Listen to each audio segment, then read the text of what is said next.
Livro de Josué, vou estar dando continuação. E para os próximos domingos estarei falando sobre Josué.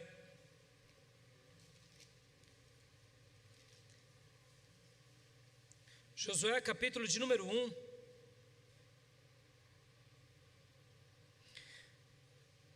Versículo de número 11.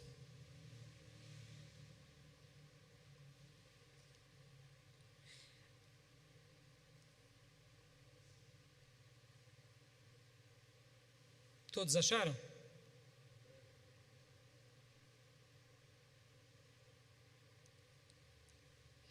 Percorram o acampamento e ordenem ao povo que preparem as provisões. Daqui a 3 dias vocês atravessarão o Jordão neste ponto para entrar e tomar posse da terra que o Senhor, o seu Deus, lhe dá. Versículo de número 13. Lembrem-se da ordem que Moisés, servo do Senhor, deu a vocês.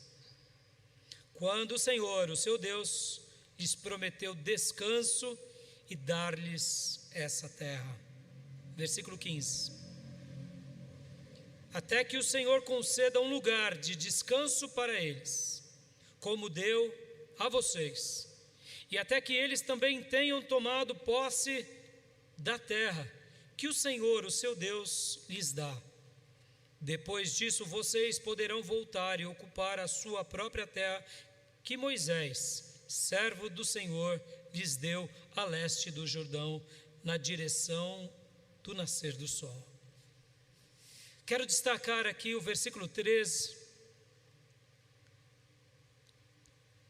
ou melhor, o versículo 11, quando diz: daqui a 3 dias vocês atravessarão o Jordão. Vamos orar? Pai, obrigado por essa palavra, obrigado pelo teu texto sagrado. Obrigado, Deus, por esse momento que mais uma vez nos colocamos diante da tua presença e pedimos, fala conosco.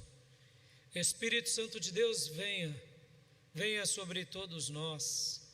Venha sobre a tua igreja, venha sobre o teu povo presente aqui na igreja local, povo presente em casa, e fala aos nossos corações nessa noite.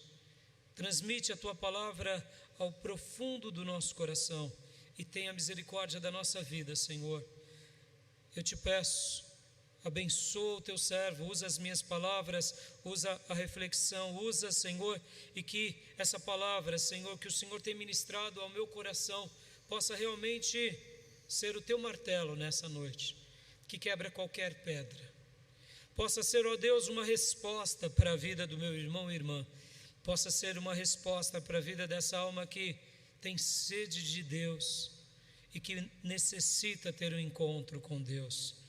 Que a tua palavra possa ser, ó Deus, lançada como, ó Deus, uma flecha, acertando os alvos que o Senhor assim desejar, por meio, ó Deus, da minha vida, por meio dessa igreja, por meio, ó Deus, dessa mensagem. Senhor, abençoa o teu povo e abençoa a tua igreja, em nome de Jesus. Amém. Aleluia. Semana passada eu comecei falando para os irmãos sobre Canaã e sobre esse momento e esse episódio na vida de Josué. É muito curioso que quando Deus deu uma ordem para Moisés, Deus disse a Moisés: Moisés, liberta o meu povo. E Moisés foi e libertou o povo. E o povo não precisou levantar uma espada, matar um egípcio, porque Deus lutou contra o Egito. Deus tirou o seu povo do Egito com sinais e com maravilhas e os conduziu ao deserto. E lá no deserto eles permaneceram durante 40 anos, porque o Egito não tinha saído de dentro do coração deles. Para que Deus pudesse livrar Israel do Egito, bastou 10 pragas, mas para que Israel deixassem o Egito, Deus precisou de 40 anos. E 40 longos anos se passaram e uma nova geração foi colocada Para quê? Para que Deus deixasse uma mensagem para todas as demais gerações, que Ele tem um método, uma forma de trabalhar. Então, no Egito, Deus opera. No Egito, Deus age. Do Egito, Deus salva, Deus resgata e Deus liberta. E agora, esse servo de Deus tão importante, esse servo de Deus tão fervoroso, ele estava numa outra situação. Qual era a situação? A situação de entrar em Canaã. De entrar e de conquistar Canaã. E Deus tinha dado para eles, são 3 dias apenas. 3 dias vocês colocarão a planta dos pés. Em 3 dias acontecerá aquilo que de fato eu prometi para você, Josué, e prometi para Moisés, que onde vocês colocassem a planta dos seus pés, ali seria uma terra sagrada, ali seria o lugar da promessa. Então Deus agora se revela a Josué, e Deus dá uma palavra a Josué, desafiando Josué, animando Josué, encorajando Josué, falando ao coração dele para que ele seja forte, seja corajoso, porque ele vai conquistar aquela terra. Tão somente ele deveria meditar nesse livro da lei, obedecê-lo, guardar e praticar, e então tudo que ele, Josué, como líder, e o povo realizasse, seria bem sucedido, e o Senhor seria com todos eles. Deus dá uma palavra de ânimo, diferente de Moisés. Deus dá uma palavra de incentivo. Deus fala de uma forma diferente, revelando-se de uma forma misteriosa. Por quê? Porque agora Deus estava ensinando algo sagrado a esse servo, dizendo: vocês entrarão numa terra sagrada. Essa terra, ela é especial, ela é minha.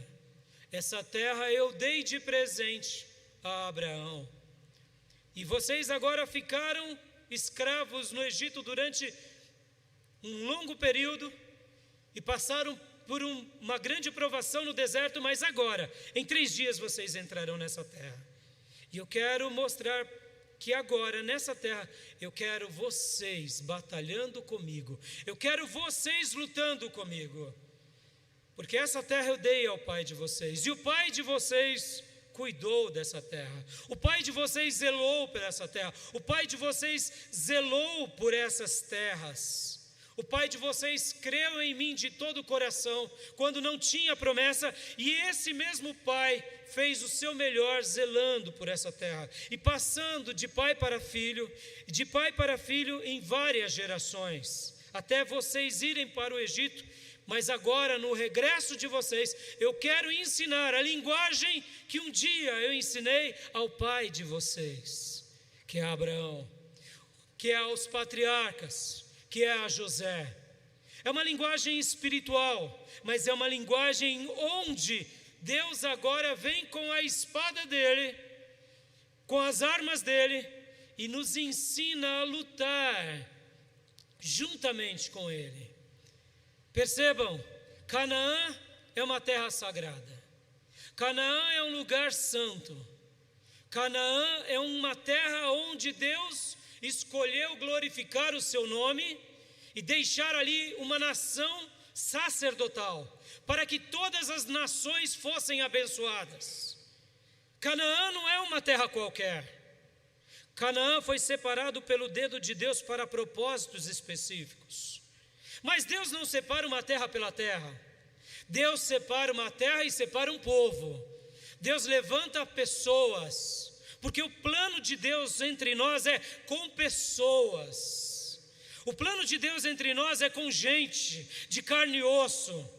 E não é gente consagrado, mas é gente que se lança à consagração, é gente que se lança a um propósito, é gente que entende o propósito de Deus e diz: sim, Senhor, agora eu vou, sim, fazer parte daquilo que o Senhor tem para mim, não porque eu sou melhor do que outros, mas porque o teu poder vai trabalhar na minha vida. Não porque eu sou melhor do que os ímpios, porque até outrora eu era um grande ímpio, mas porque a tua graça me atingiu, o teu amor me alcançou, o teu poder me transformou, e agora eu estou aqui, Senhor, à tua disposição para realizar o que o Senhor bem desejar. Israel aprendeu a lição, no deserto, e agora Josué, como esse líder, recebe das mãos do Senhor a espada. A espada para guerrear, para lutar, para fazer as suas estratégias, para conquistar a terra. Nessa noite eu quero trabalhar sobre 3 premissas básicas e vou continuar falando nos próximos dias. Quero falar sobre Canaã, sobre tomar posse da terra e quero falar sobre o descanso. Mas guarda isso no seu coração, meu irmão, guarda isso no seu coração. A maneira que Deus se revela a cada um de nós é diferente. A maneira que Deus se apresenta a cada um de nós é misteriosa, mas as suas revelações deixadas nas Escrituras, que já foram fechadas, se aplicam na nossa vida de formas misteriosas. Eu não sei como Deus fará algo na tua vida, mas uma coisa eu sei: se eu nos colocarmos da mesma forma que Moisés se colocou, Josué e Caleb se colocaram, essa nação se colocaram, daqui a 3 dias veremos coisas maravilhosas da parte do Senhor sobre nós. Por quê? Porque é assim que Deus trabalha. Numa outra mensagem falarei sobre a santidade, mas prestem bastante atenção sobre isso. No Egito, segue as régias, as leis, os dilemas, a instrumentalidade do Egito. Em Canaã, precisamos das leis, das ordens, dos estatutos celestiais. Nem tudo do Egito, nem tudo de Canaã, presta bastante atenção porque isso é muito forte. A gente muitas vezes tem muita dificuldade de compreender isso. Nem tudo que temos em Canaã, tudo que temos em Canaã pode ser aplicado no Egito, mas nem tudo do Egito pode ser aplicado em Canaã. Guarda isso. Tudo de Canaã você pode utilizar no Egito, porque será bênção para muitas pessoas, porque tudo que é de Canaã é sagrado, e tudo que vem de Deus, o Pai das luzes, abençoa todos, desde o povo de Deus até aqueles que não são. Mas nem tudo do Egito é útil, ou melhor, Deus não quer que utilizemos ferramentas do Egito em Canaã. E aqui, irmãos, para que a gente dê início a essa questão das conquistas, eu quero explicar um pouco para os irmãos sobre Canaã. O que é Canaã? O que era Canaã? E o que é Canaã no Novo Testamento? Porque hoje você, irmão, e eu não precisamos de uma espada. E, aliás, somos contra a violência. Mas aqui nós precisamos fazer uma aplicação à altura, porque senão a gente sai guerreando aí, dando tiro nas pessoas, e não é isso que o Novo Testamento ensina. As armas da nossa milícia não são carnais, são espirituais e poderosas em Deus para destruir fortalezas. As armas do Novo Testamento são espirituais, e é com elas que nós precisamos lutar, para vencer as trevas e assim, pelo poder de Deus, convertermos pessoas para que deem ouvido ao Evangelho. Então, mas o que era Canaã? Canaã, em resumo, é o Éden de Abraão, é o Éden de Israel. Sim, Canaã era o paraíso de Abraão e do povo hebreu. Era o grande paraíso. Era o lugar escolhido por Deus e presenteado a Abraão, aos seus filhos e a todos os seus descendentes. E no Novo Testamento, o que é Canaã para nós? Canaã é aqueles momentos em que nós vivemos o nosso pequeno paraíso, que nós desfrutamos também de um momento do Éden. Canaã no Velho Testamento era o lugar de conquistas, o lugar de promessas, onde Deus tinha prometido, Deus tinha delegado, Deus tinha falado, e essa palavra se concretizaria. E no Novo Testamento? No Novo Testamento, Canaã são as nossas conquistas. Conquistas de que gênero, pastor? Conquistas espirituais. Conquistas de novo nascimento, de uma nova criatura, de uma nova criação, de uma nova natureza, de um novo pensamento, de novas emoções, de um novo caráter, de uma nova família, de lares abençoados. onde somos instrumentos de Deus e Deus nos usa como ferramentas para nos abençoar e abençoar muitos. Canaã no Novo Testamento é esse lugar onde Jesus mesmo disse que nós teríamos vida e vida em abundância, aonde realmente a nossa alma descansaria. Você já parou para pensar, irmãos, quantas são as pessoas que estão sofrendo nesses dias? Imensas. E por que Deus tem permitido muitos de nós sofrermos também, e até alguns servos do Senhor serem recolhidos? Porque a palavra de Deus nos afirma que no mundo teríamos aflições. A palavra de Deus nos afirma que Deus é um Deus de milagre, mas Ele realiza como Ele quer. E quando Deus não responde-nos no milagre que desejamos, uma lição divina é deixada a nós. Porque mais do que Deus fazer um milagre, é também Deus mudar a nossa natureza e nos dar firmeza diante de uma grande dor, diante de uma grande luta, porque nesses momentos também dizemos a Deus, a nós mesmos, a muitos que estão ao nosso redor e principalmente as trevas: eu jamais deixarei de seguir o meu Jesus. Eu jamais negarei a minha fé. Eu jamais voltarei para trás, porque quem tem palavras de vida eterna?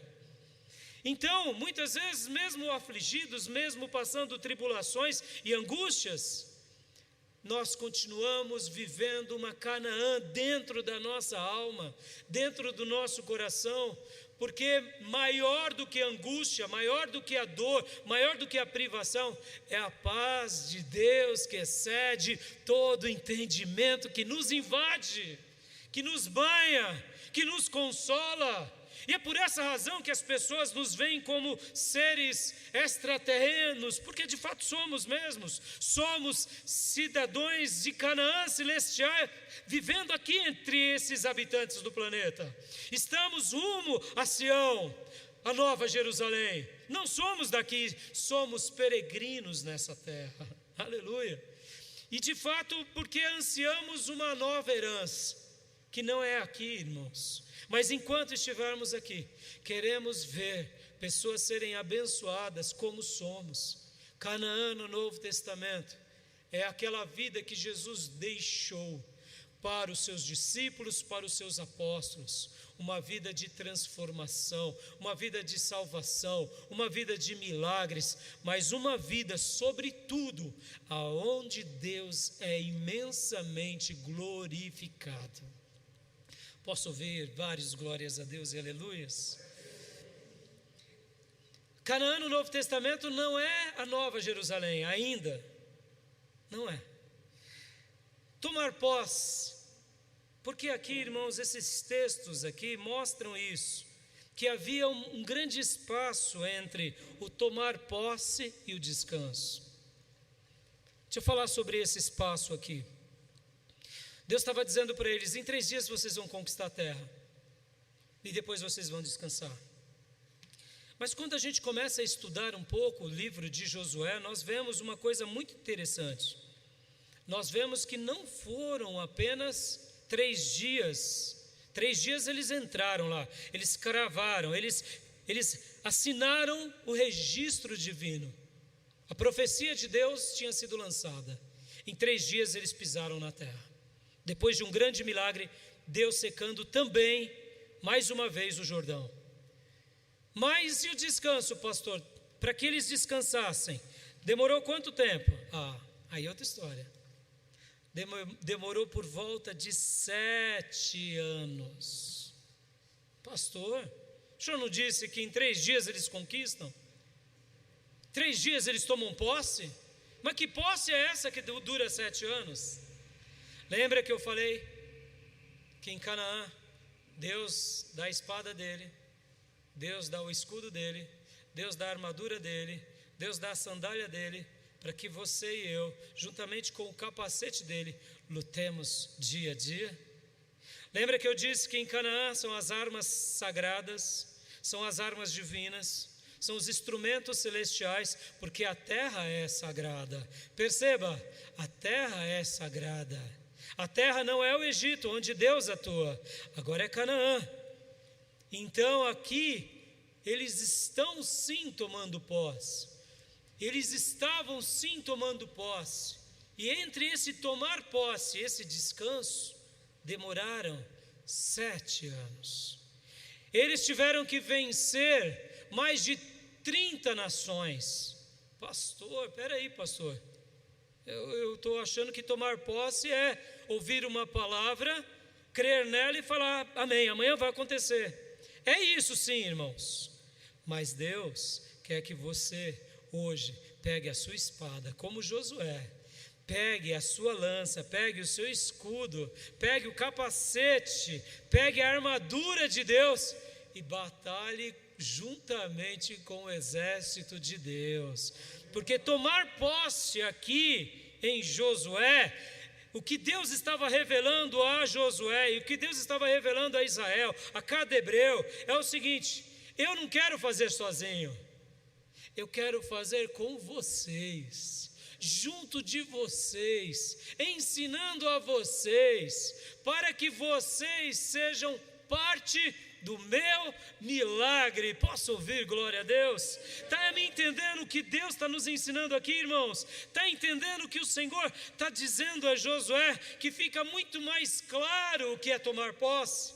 Porque hoje, quando a gente fala isso, irmão, toma posse, o irmão fala, eu tomo posse, mas chega em casa, ele age de uma outra forma. No trabalho dele, ele age de outra forma. A maneira em que ele faz negócio, ele age de outra forma. O testemunho que ele deixa é de outra forma. A prática e o exercício dos dons dele é de outra forma. E aí eu digo, pastor, ele tomou posse? Não! Porque tomar posse é essa fé que de fato nasce no nosso coração, que a gente se apropria, que a gente realmente toma uma posição dizendo, eis-me aqui, Senhor, eu recebo as tuas armaduras, eu recebo o teu escudo, eu recebo a sandália, eu recebo o seu cinto, eu recebo o teu capacete, eu recebo a tua espada, e eu estou disposto, dia a dia, lutar pela tua causa, como um soldado teu, que faz valer a conquista que o Senhor já realizou por mim. Está entendendo, irmão, o que é tomar posse segundo Josué? O que é tomar posse? Porque, irmãos, esse tomar posse, de levantar a mão e sentir um arrepio, isso tudo, irmão, é balela. De trovejar muitas vezes diante dos irmãos, mas quando nós estamos na prova, e Deus conhece o nosso coração, irmão, guarda isso, irmão, uma das coisas que mais me fascina no cristianismo é isso. Porque quando estamos sozinhos, nós vivemos desnudados diante daquele que nos fez. E a verdadeira fé é cravada nesses momentos. Porque muitas vezes, quando não tem ninguém nos vendo, a gente realmente demonstra quem somos. Aí a gente realmente demonstra se essa fé que eu tomei posse, ela é valiosa. Se ela é realmente uma fé pura no Evangelho, é uma fé pura e incondicional nas Escrituras. Porque nessa hora que a gente está sozinho, aí a gente diz para a gente mesmo, sim, eu vou fazer tudo o que Deus quer. Eu vou lutar pela causa do Evangelho. Eu vou me enquadrar, eu vou obedecer, eu vou meditar de dia e de noite e guardar todos os mandamentos, porque tão somente a minha alma prosperará. E assim eu vencerei. Sabe, irmãos, eu tenho visto muitos crentes nos nossos dias, aqui na nossa igreja local e no meio do povo de Deus, vivendo uma grande frustração religiosa. De uma fé onde tem coragem, aonde são valentes, mas não são sensatos. É a coragem do insensato, é a coragem do carnal. Percebam, irmãos, ter coragem por coragem, ser valente por ter valentia, não diz muita coisa. Isso é um atributo que vem sobre todos os seres vivos. A coragem de Deus aqui, ela é uma coragem que nos inclui nele, nos inclui a obedecê-lo, a amá-lo, a segui-lo. que nos inclui em renunciar à nossa carne, às nossas vontades, os nossos apetites. Tomar posse aqui, ser corajoso aqui é isso, é dizer sim, Senhor, eu morrerei dia a dia, eu não farei o que a minha carne e os meus pensamentos querem, mas eu cumprirei a tua palavra. Talvez você diga, mas pastor, isso é muito difícil, porque nos momentos em que eu estou sofrendo, eu quero dar espaço à carne. Eu te digo, eu também. Talvez você diga, mas pastor, eu não consigo me controlar. E aí eu quero te convidar, vamos olhar para Josué. Vamos lembrar desse servo de Deus. Vamos lembrar de cada servo de Deus no Velho Testamento e no Novo Testamento. Irmãos, eles não eram diferentes da gente. O que faziam eles, muitas vezes, não dar um passo no pecado, era esse desejo de dizer, sim, Senhor, eis-me aqui, Senhor, eu não irei cumprir com aquilo que quero, mas sim com aquilo que o Senhor deseja. Eu murrarei a minha carne, como diz Paulo, e farei a tua vontade. Irmãos, fuja dessa praga que é a vida baseada em sentimentos. O sentimento é uma bênção depois da obediência, porque nós, como seres humanos finitos e carnais, e muitas vezes limitados por estarmos na carne ainda, somos indolentes, o nosso sentimento nos engana até mesmo dentro da igreja, queridos. Quantos são aqueles que ao ouvir a voz da sua consciência, e a voz da sua consciência é carne falando, fazem como se fosse a voz de Deus. E é bem fácil de sabermos o que é a voz de Deus e a voz da nossa consciência. A voz da nossa consciência nos faz colher o fruto que é morte espiritual. A gente se sente que estamos entristecendo o Espírito Santo, alguma coisa deu errado. Mas quando é a voz de Deus, irmãos, mesmo que soframos, nós colhemos aquilo que a Bíblia diz que é fruto de Deus, que é o Espírito. É gozo, é alegria.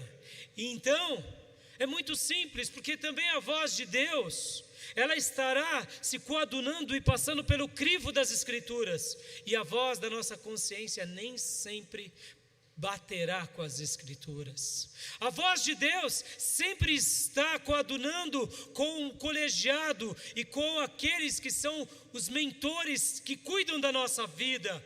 Por isso que precisamos dos outros, irmãos. Mas aqueles que seguem a voz da sua própria consciência, muitas vezes estão fadados à derrota. Por quê? Porque eles acham que estão ouvindo a voz de Deus, estão colhendo fruto do seu próprio pecado e do distanciamento. Não ouvem ninguém, nem a nada. E irmãos, quem não ouve a voz da consciência dirigida por Deus, jamais ouvirá um amigo, jamais ouvirá um cônjuge, jamais ouvirá um parente e muito menos ouvirá o Senhor. Tomar posse não é dar lugar aos sentimentos. Tomar posse é dar lugar a essa fé viva, poderosa, quando guardamos dentro do nosso coração e guardamos um grande desejo do quê? De vencer e de conquistar o que Deus deixou para que conquistemos. Presta bem atenção no que eu vou dizer. Deus não nos criou para morrer, Deus não nos criou para perder, e Deus não nos criou para a escravidão.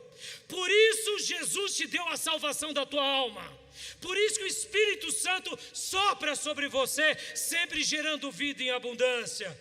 Por isso que o Espírito Santo coloca em nós um desejo de conquistar, de vencer, de realizar.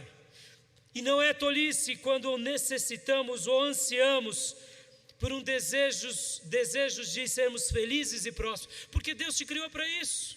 Resume o que é a eternidade, irmãos. É a vida de realizações e de gozo. Por essa razão, meu irmão, se aproprie sim de todas as promessas de Deus que Ele tem para nós, porque Deus tem para nós sempre uma promessa pronta, fresca a cada filho seu. Tomar posse é algo que geralmente Deus vai trabalhar na nossa vida, meu irmão, diante das nossas necessidades. O que foi tomar posse para Josué? O que foi tomar posse para ele? foi levar o povo a conquistar Canaã. Foi levar o povo dia a dia a uma grande batalha, que durou em média de 7 anos, que foi por volta de 30 nações. Tomar posse para Josué era vencer o leão todo dia, era vencer o urso todo dia, era parar e descansar e recompor a energia, era batalhar, era lutar, mas também era afiar o gomo da espada. Sim, tomar posse para Josué era criar estratégias, era buscar tempo com Deus e com os sacerdotes nas revelações de Deus para a vida dele. Percebam, tomar posse para Josué era conquistar Canaã, era estabelecer o povo em Canaã, era dominar os inimigos e dividir a terra. Sabendo que, numa outra mensagem que irei falar sobre Raabe, Deus, preste bastante atenção, o desejo de Deus era salvar todas aquelas nações e não destruí-las, guarde isso. Deus jamais desejou a morte do ímpio, jamais. Ele antes tem prazer e desejo que todos se salvem. Mas para que Josué aceite essa promessa de tomar posse, ele tinha uma necessidade. Qual era a necessidade dele? A conquista da terra, a distribuição das terras. Vem cá, meu irmão, vamos dar uma pausa agora aqui. Qual é a sua grande necessidade? Qual é a sua grande necessidade? Quando eu te pergunto, você já tomou posse do que Deus deixou para você? Qual é a sua grande necessidade? Já parou para pensar sobre isso? Qual era a grande necessidade do cego Bartimeu? Qual era a grande necessidade dele? Enxergar. Qual era a grande necessidade da mulher do fluxo de sangue? Vamos lá, meus alunos. Estancar o sangue. Ela tinha um fluxo de sangue. Qual era a grande necessidade dos 10 leprosos? Então tomar a posse para cada um desses era o quê? Era: Deus, realiza o milagre aonde me dói. Deus, realiza o milagre onde me fere. Qual era a grande necessidade para Jairo? Quando a sua filha estava prestes a morrer, ser curada, ser liberta. E qual se tornou a grande necessidade de Jairo quando ele viu diante dele as carpideiras chorando compulsivamente? Meu Deus, agora tudo acabou, tudo está perdido. Mas o Senhor tinha dito uma palavra, aleluia, que Ele era o dono da vida, o dono da morte. Então mesmo Jairo agora contemplando a morte poderia ser revertida. E foi isso que aconteceu quando o mestre ordenou, dizendo: menina, levante-se. Percebam qual é a grande necessidade de Maria Madalena, que vivia aquela vida perdida. Qual era a grande necessidade de Raabe? Qual é a grande necessidade desses homens e dessas mulheres que viveram naqueles dias bíblicos? E qual é a sua grande necessidade, meu irmão? Qual é a sua grande necessidade, filho? Qual era a grande necessidade de Abraão? Além de ir à terra prometida, mas Deus tinha dito para ele que ele teria um herdeiro. Qual era a grande necessidade dele e de Isaac também? De ter filhos, de mulheres estéreis. Em outras palavras, tomar posse, sempre Deus liberará uma palavra da parte dele para a nossa necessidade, para a sua dor e para a minha dor. Meu amado irmão, qual é o momento seu de angústia que você vive hoje? É uma enfermidade? É uma crise no casamento? É um problema com os filhos? São parentes seus que se perderam na caminhada cristã e agora estão desviados, perderam o brilho? Qual é a grande necessidade? É você voltar a ver o seu dom em exercício, não importa qual é, ou o que é, ou como é. Eu quero te dizer de cada necessidade que você tem individualmente, que a sua família, ou que a nossa igreja, ou que a nossa nação, Deus sempre tem uma promessa poderosa para nós. Quantos são os textos sagrados do Senhor prometendo proteção, orientação, consolo, livramento, esperança, esclarecendo dúvidas, dando direções, aniquilando a incredulidade, transformando vidas. São promessas de Deus para nós hoje. Tome posse, meu irmão, tome posse. Porque Deus deseja com que todos nós tenhamos um futuro regado de esperança. Deus deixou como promessa que até a 1000ª geração nossa seria abençoada por Ele, assim o será. Talvez você diga: pastor, mas eu não consigo ver. É isso que muitas vezes te falta.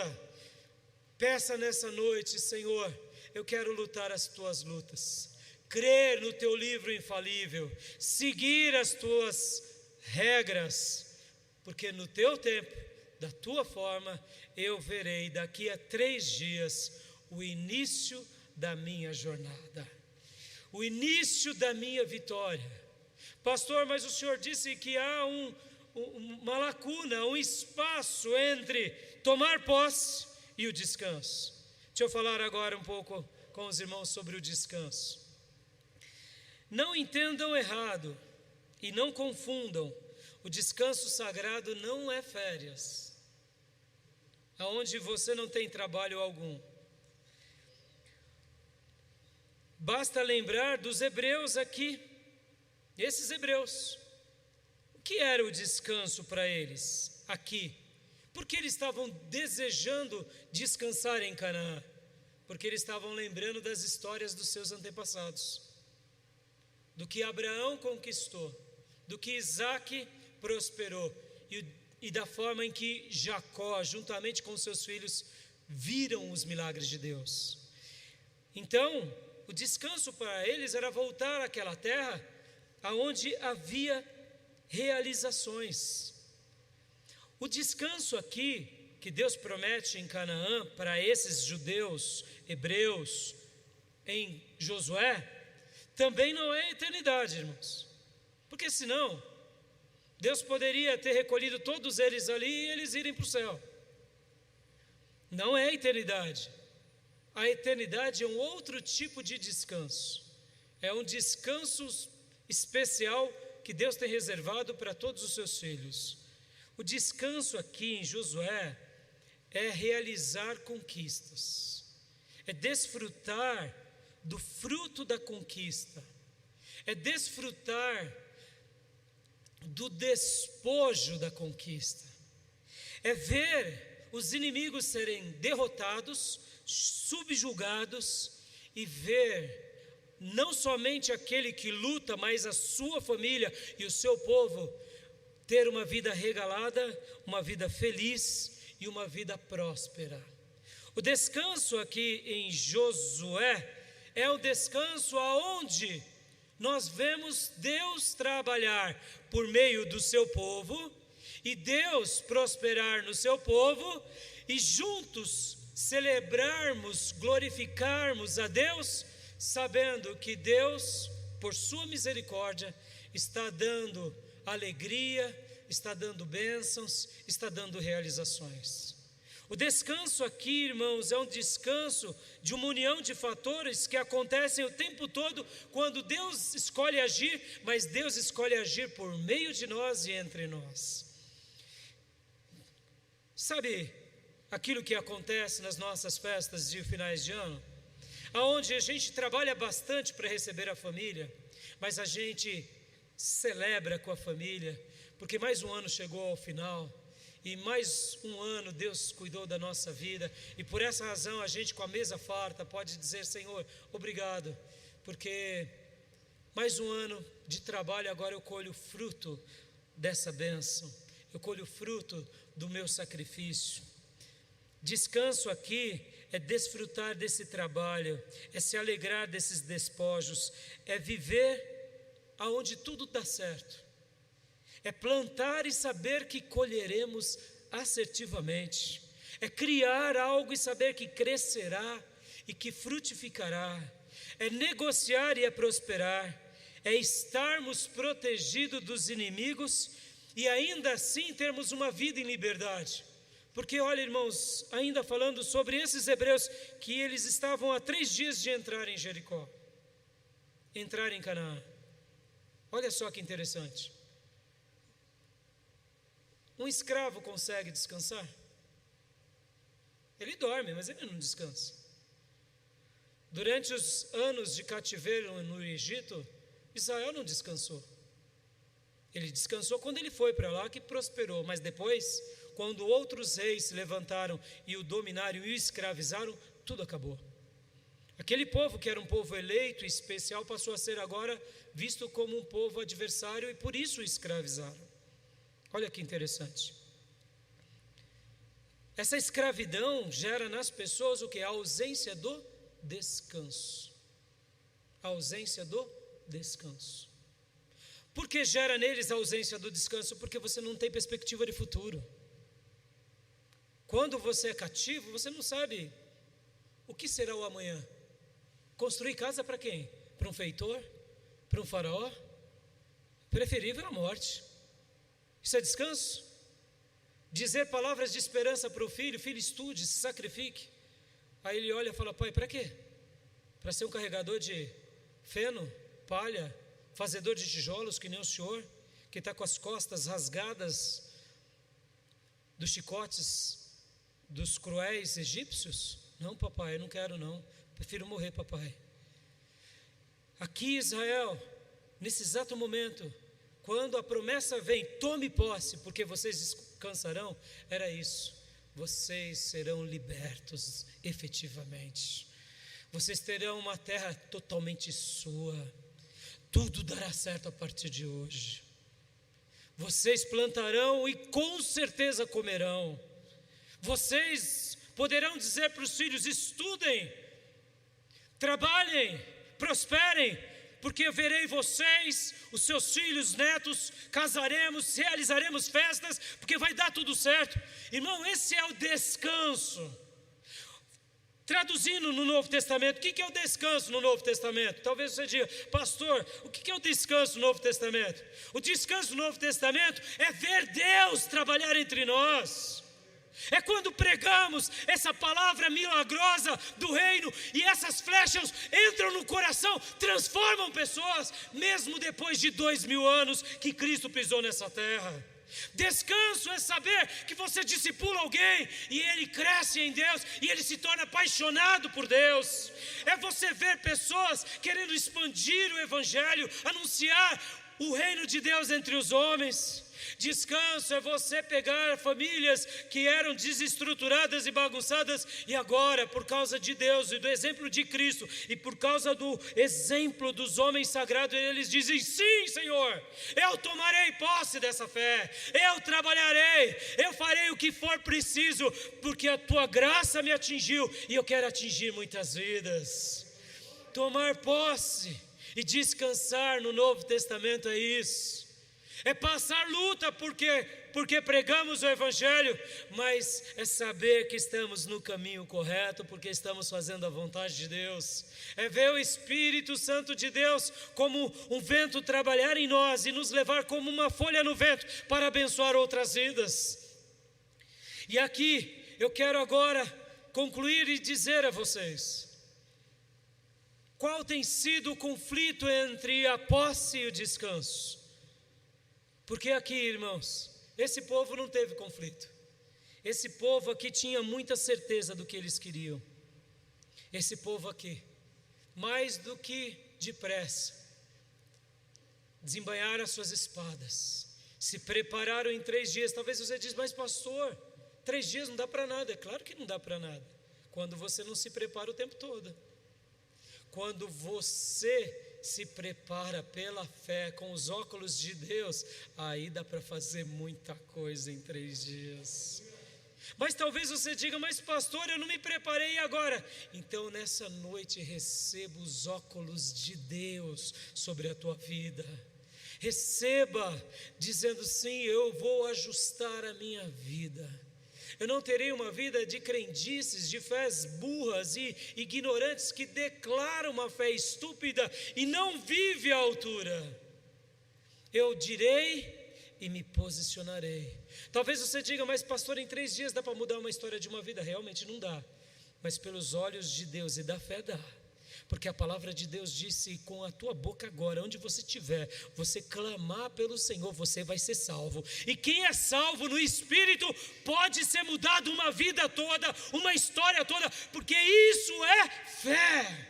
Mas o que eu quero dizer é, tenha essa fé, mas saiba que para que você realmente conquiste essa terra plenamente, subjugue os inimigos, tenha o domínio, Deus dará a você e a mim um aliado fantástico chamado tempo.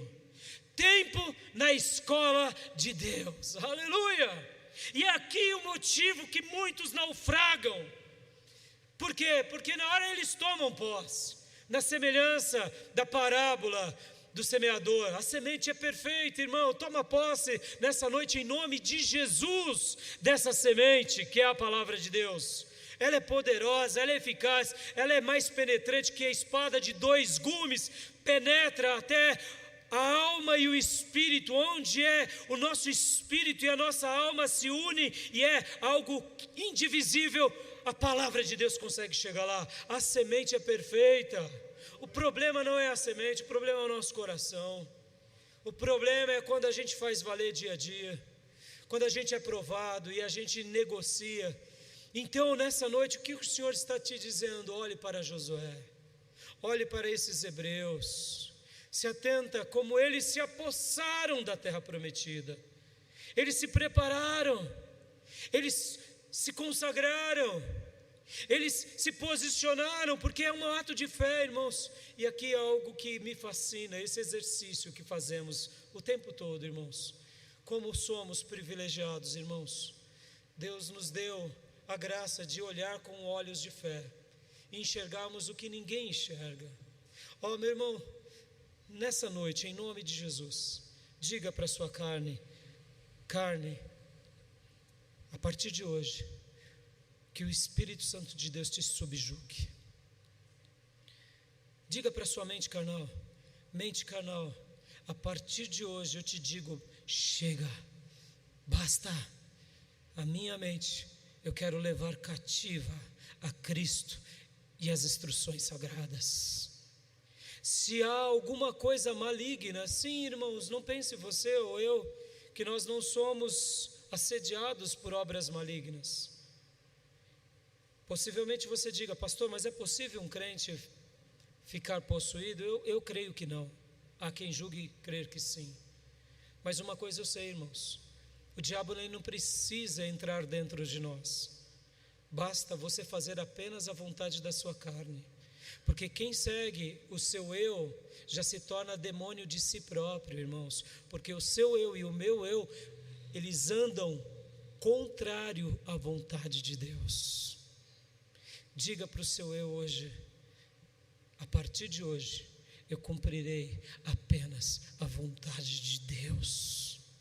Eu conquistarei, eu tomarei posse da minha Canaã celestial, mas eu também lutarei as lutas de Deus, segundo os critérios de Deus, segundo as armas de Deus, segundo os valores de Deus, segundo os mandamentos de Deus, segundo os preceitos de Deus, cumprindo com tudo que Deus deseja para a minha vida, porque assim, dessa forma, meditando dia e noite nessas promessas, tudo que eu fizer eu prosperarei e naturalmente eu colherei frutos abundantes, frutos maravilhosos. Essa é a razão, irmãos, porque muitos vivem naufragando, porque eles tomam posse, mas não fazem valer. Eles tomam posse, mas eles não zelam por aquilo. Eles tomam posse, mas eles têm mentes divididas, e mentes divididas são ninhos de demônios, são mentes aonde a carne e o eu vão contra Deus. Irmãos, não tenha medo de refletir, não tenha medo de pensar, até nas suas dúvidas mais cruéis, coloquem diante de Deus. Se realmente existe um Criador do céu e da terra, Ele te esclarecerá tudo. O maior interessado na sua alma e na minha é Ele. O maior interessado em que vivamos segundo os seus valores é Ele. Sabe, irmão, porque muitas vezes você tem naufragado dentro da igreja, naufragado com o ministério, é porque você em Canaã está usando armas do Egito, práticas do Egito, costumes do Egito. Mas muitas vezes você está diante de um deserto repleto de milagres e está satisfeito, está contente, porque Deus está trabalhando. Mas, meu irmão, é nessa noite que Deus alinha com cada um de nós uma mensagem única e exclusiva, porque Ele quer que lutemos a sua luta, a sua batalha pessoalmente. Você tem uma alma, é o capitão da sua alma e necessita batalhar pela sua vida, necessita lutar pelo seu viver. Deus te deu dons, Deus te deu talentos, Deus te deu o mundo para conquistar. Oh, queridos irmãos, sabe por que muitas vezes a gente não prospera mais? Porque muitas vezes a gente está dentro da igreja com costumes do Egito, sendo avarentos, sendo mesquinhos, sendo murmuradores. E isso são práticas do Egito.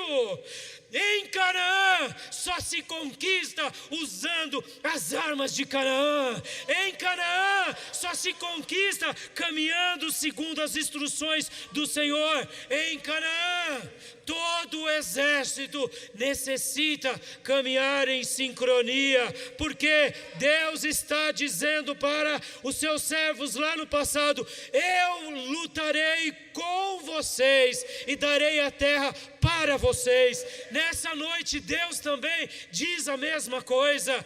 As vitórias já foram liberadas dos céus, as promessas já foram dadas. O Senhor quer vencer por nós, mas quer vencer em nós, que nós possamos ter um posicionamento piedoso, fiel, como foi de Josué, como foi de Israel naqueles dias.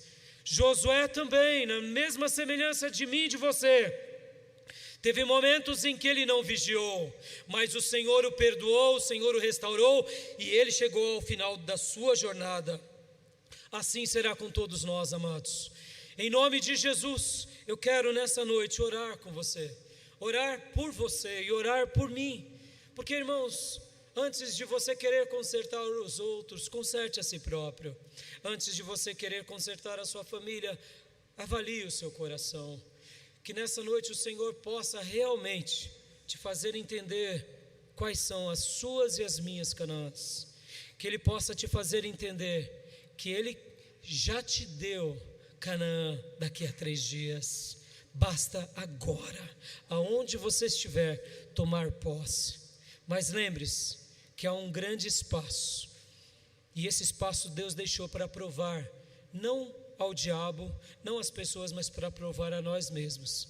Será que realmente a gente quer tomar posse daquilo que Deus deu para nós? Eu quero tomar posse.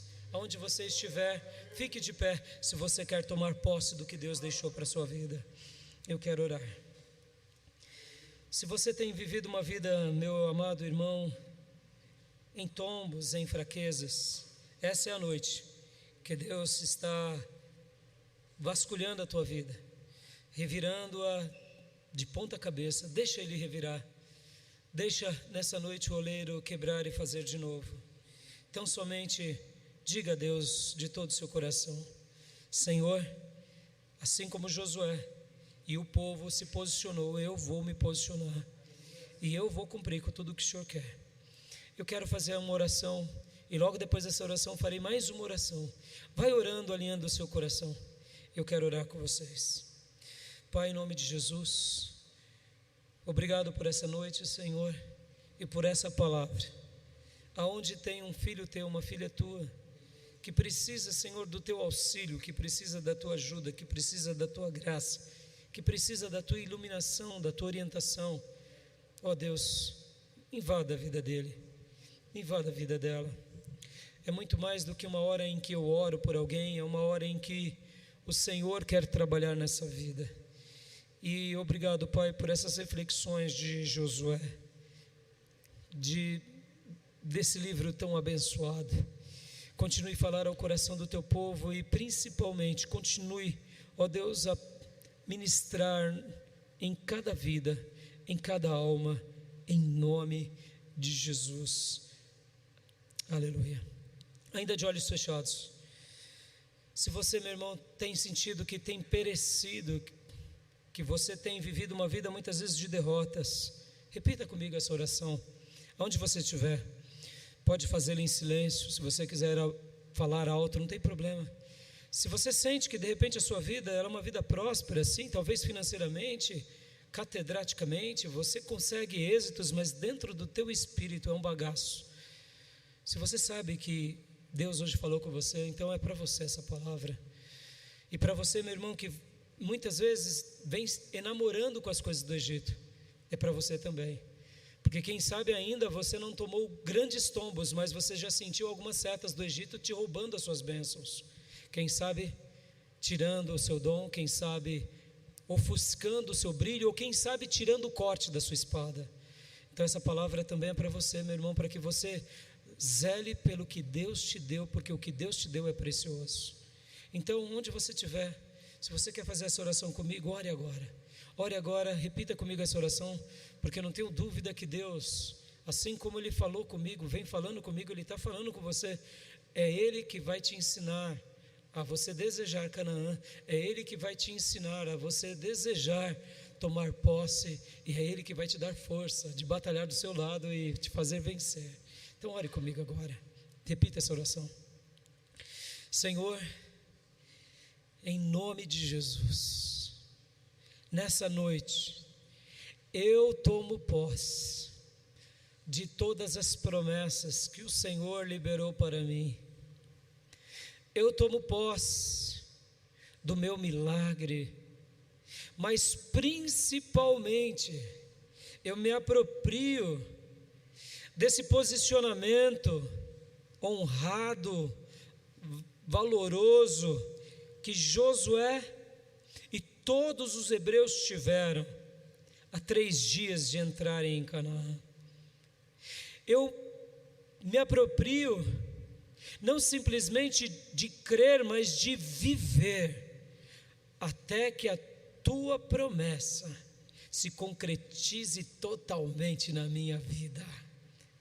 Eu quero agir segundo as tuas leis, segundo os teus mandamentos, e quero me colocar à tua disposição para realizar com tudo que tu desejas. Obrigado, Pai, pela vida de Josué, esse grande líder de Israel. E obrigado, Pai, porque eu sei que hoje o Senhor está me dando mais uma chance de reescrever a minha vida, de reescrever a minha história, em nome de Jesus. Amém. Aleluia. Pode aplaudir, porque é para o Senhor. Aleluia. Deus seja louvado. Glória a Deus. Nos próximos domingos eu falarei sobre Raabe, falarei sobre a cidade de Ai, sobre Acã, falarei sobre a circuncisão. Vamos trabalhar no livro de Josué. Deus tem trabalhado nesse tema tão lindo no meu coração e eu quero poder abençoar a vida de vocês, tá bom?